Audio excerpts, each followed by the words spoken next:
The iPhone 15 Pro, Apple's latest and greatest iPhone yet. And hey, wait a minute, this is the 14 Pro. Ah man, how'd that get in here? Alright, let's run it back. The iPhone 15 Pro, a kinda new iPhone with a very new price tag. So let's talk about it.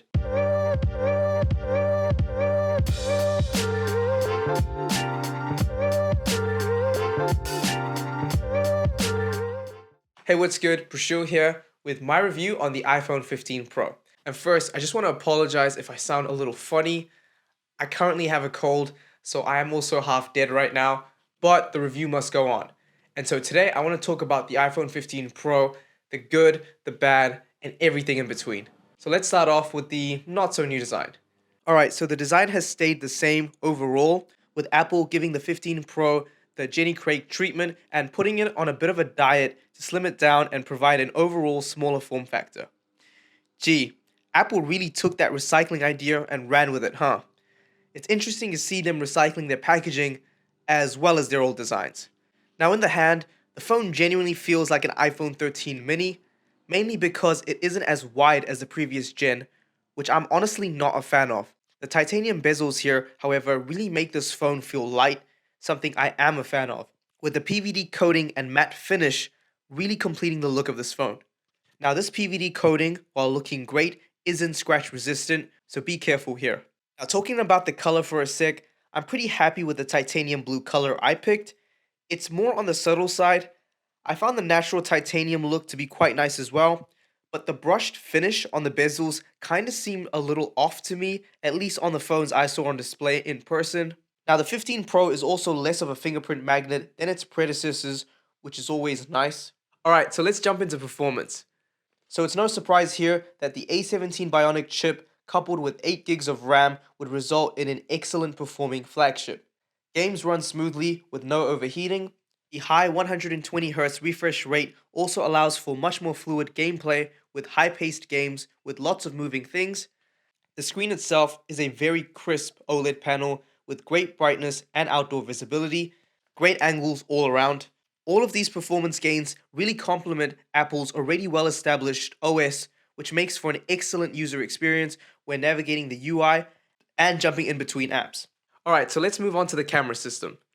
With the 15 Pro, you get a 48 megapixel main 1.78 aperture sensor, which is Apple's second gen 48 megapixel sensor. Now the camera system itself also includes sensor shifting optical image stabilization, which is a very nice feature to have. Next, you got a 12 megapixel ultra wide f2.2 aperture sensor with a 120 degree field of view. And lastly, you get a 12 megapixel 3x telephoto lens. Now, you can digitally zoom up to 15x with the 15 Pro, and this can go even further with the 15 Pro Max. Alright, so photos right out the box feel very crisp when you're out and about. With decent lighting, this phone will return true-to-life photos with superb details and very accurate colors.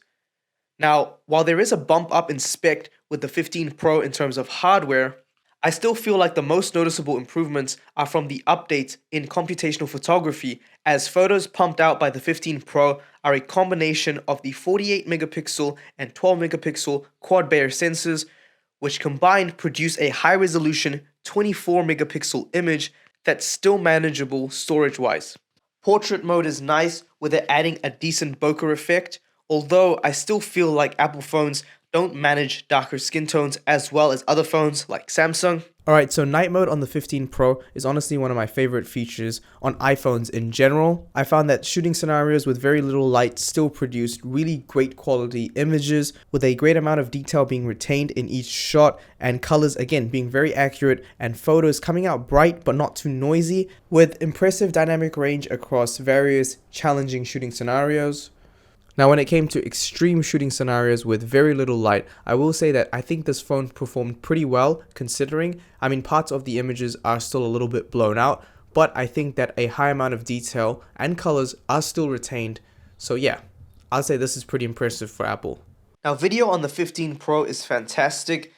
This is a 4K video shot at 60 frames per second, and the stabilization here really feels top notch. Incredibly useful if you ever forget your gimbal. The inbuilt sensor shifting optical image stabilization really comes in clutch here. I've also found that the autofocus on the 15 Pro is very smooth and it doesn't hunt around at all. This is really great for content creation of all types, whether it's vlogging or just shooting some POV shots. It's all done pretty well here. The speaker quality on the 15 Pro was also pretty decent overall. It had good timbre and bass, if not a little bit lacking in the mid-range.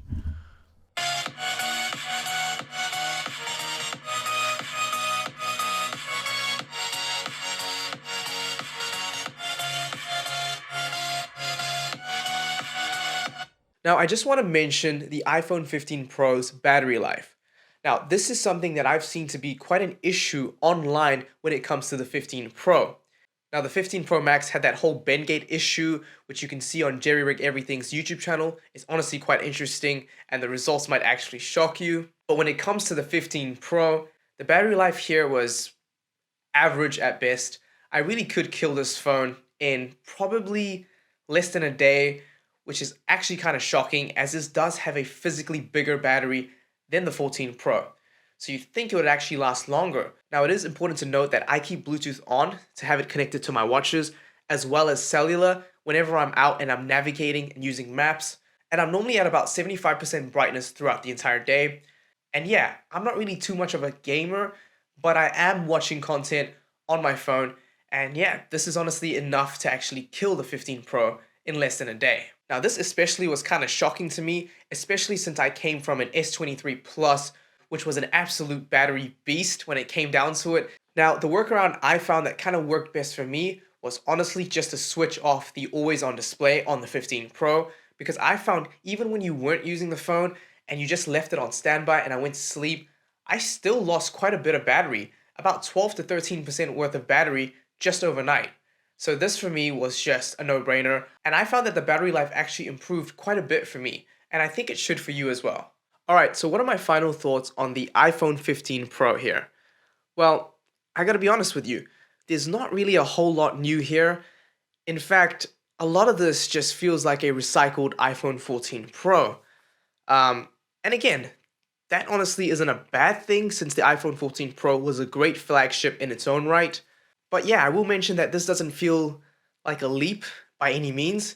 It's more just like a step up over the 14 Pro.